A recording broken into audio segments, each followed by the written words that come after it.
सुप्रभात। मैं सुधा कुमारी मिश्रा इस हिंदी व्याकरण की कक्षा में आप सभी बच्चों का स्वागत करती हूँ। बच्चों, आज हम हिंदी व्याकरण में काल की परिभाषा, भेद और उसके उदाहरण को पढ़ेंगे। सबसे पहले हम काल की परिभाषा को समझ लेते हैं और उसके अर्थ को जान लेते हैं।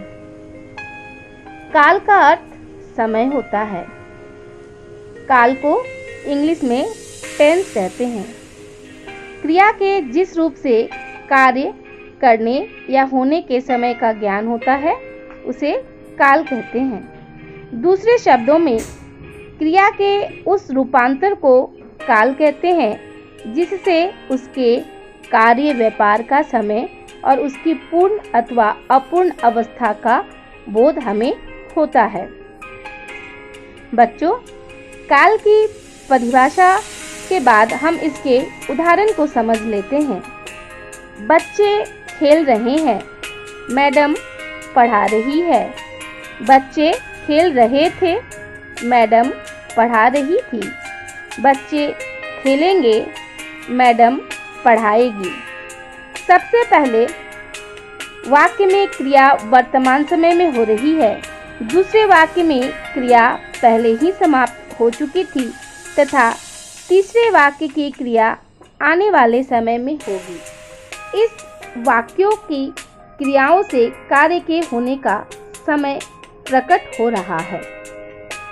इस तरह से हम देखते हैं कि किस तरह से समय का बोध हमें क्रिया के द्वारा होता है। अब हम काल के भेदों को जान लेते हैं। बच्चों, काल के 3 भेद होते हैं: भूतकाल, वर्तमान काल और भविष्यत काल। सबसे पहले भूतकाल, जो समय चला जाता है यानी बीत जाता है। आइए भूतकाल की परिभाषा को समझते हैं। भूतकाल बीता हुआ समय होता है। भूतकाल क्रिया का वह रूप है जिससे बीते हुए समय में कार्य संपन्न होने का बोध होता है। जैसे वर्षा हो रही थी, लड़का जा चुका था। इन सब उदाहरणों के द्वारा यह स्पष्ट होता है कि कार्य बीते समय में हो चुका है। आइए अब हम वर्तमान काल की ओर बढ़ते हैं। सबसे पहले वर्तमान काल किसे कहते हैं? वर्तमान काल वह समय होता है जो समय चल रहा है।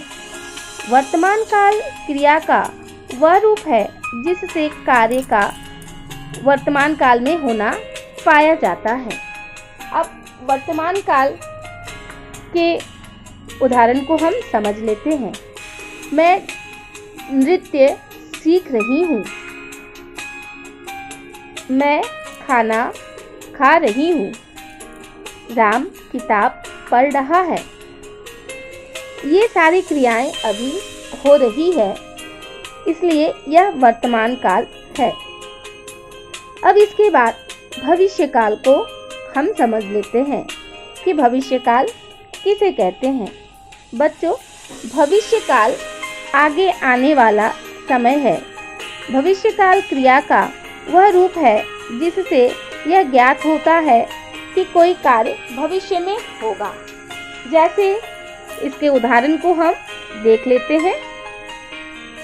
तुम्हारा स्कूल खुल गया होगा। जैसे गणेश पत्र लिखेगा। इस तरह से काल की परिभाषा, भेद और उदाहरण को हम लोगों ने इसमें पढ़ा। आप भी इसे ध्यान से पढ़िएगा। धन्यवाद।